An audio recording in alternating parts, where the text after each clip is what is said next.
If a friend of mine came up to me in real life like this, if it really happened, if a friend of mine came up to me and said, Max, I have something to tell you. Earlier tonight, I murdered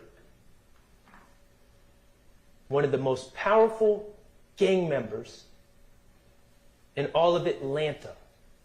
I submit to you, ladies and gentlemen, that I would remember exactly where I was when he said it.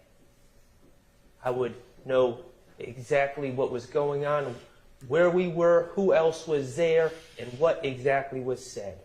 Because that's the type of thing you wouldn't forget. That's the type of thing you wouldn't forget details of. But what do we know about Quindarius Zachary's renditions of this alleged confession by Shannon Stillwell?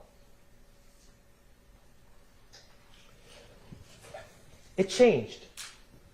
It changed from August 5th, 2015 to March 3rd of 2017. On August 5th, 2015, he claimed that Shannon Stillwell confessed, but just said, we caught Nut down bad. On August 5th, 2015, he said, we caught Nut down bad. And then, according to Mr. Zachary, on August 5th, 2015, Shannon Stillwell also named 3 other individuals in the car. That was his statement on August 5th, 2015. But then on March 3rd, 2017, he's asked about the same alleged confession. And it's, oh, Shannon just told me he caught Nut down bad, and he didn't give me any other details at all. Didn't say anyone else who was in the car. What about the timing of the confession? On August 5th, 2015, Quindarius Zachary claims the confession occurred just as he and Muntunk pulled up to Jeffrey's condo. And Shannon was about to go to a girl's house, and we crossed paths, and he confessed to me. On March 3rd, 2017, what was the story? No, Shannon wasn't there when I arrived at the Sky House. Shannon didn't show up till later that night, till about 4 or 5 a.m. He was dropped off by some girls. I know because I let him into the condo.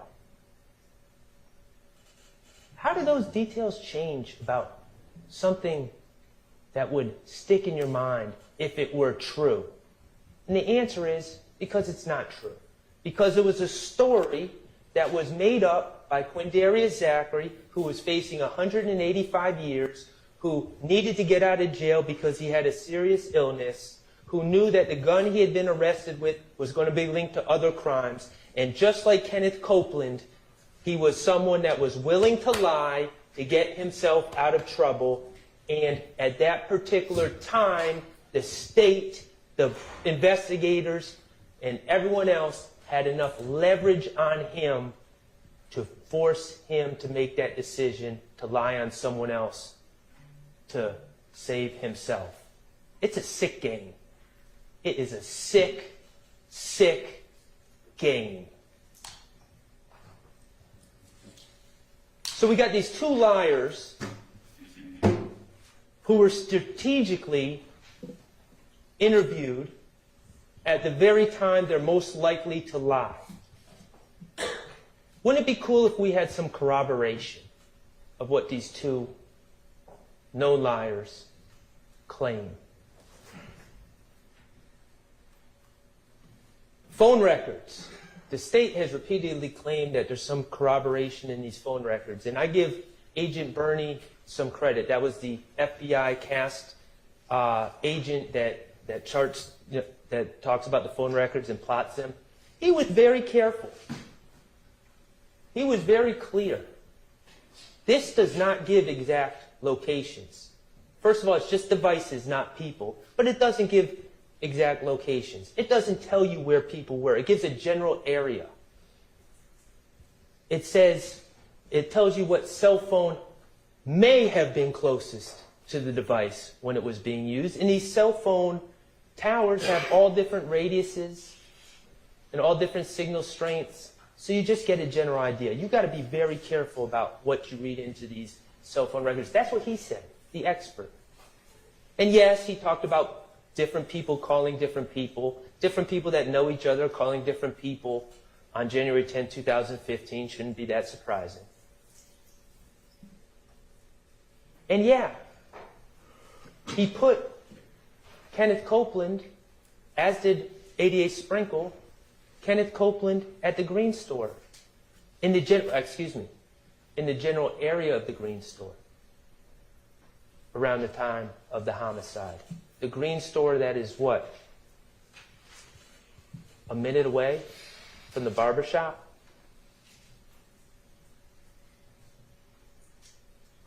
What did the phone records corroborate again? That Kenneth Copeland was right there at the time of the murder? That people were generally going north and south on the highway? What did they say about Shannon Stillwell? Where did they say he was? Go look at those phone records. Did they provide any cell phone records for Shannon Stillwell?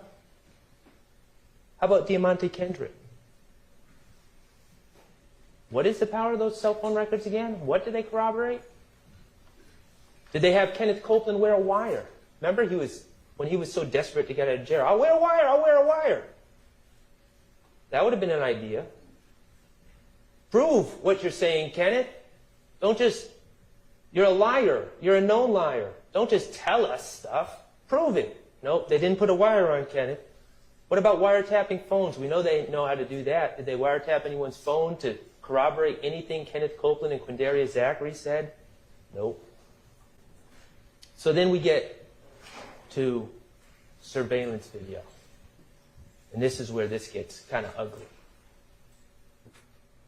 Kenneth Copeland claims he was at the Green Store, not outside the barber shop at the time of the killing. And his phone records put him in that general area. How many times have myself or Attorney Steele asked about the Green Store? Detective Thorpe claims that he went to the Green Store to try to get surveillance, but he didn't think they had any. Really? Because I heard about my client being shot at, his head being shot at that very same Green Store, and I heard the officer responded and looked at the surveillance to determine who was shooting at my client. I've seen pictures of the Green Store. I see the cameras. They don't have surveillance. Okay, Detective Thorpe, so you tried to get surveillance. Do you have that in any of your reports? Any documentation of you going to the Green Store to try to get surveillance to corroborate the claims of Kenneth Copeland? Oh, no, that's not in my report. Ask Gaither, Lieutenant Gaither, about the Green Store. Why would I go to the Green Store? That's not even relevant. Really? I beg to differ. She had no interest in corroborating Kenneth Copeland.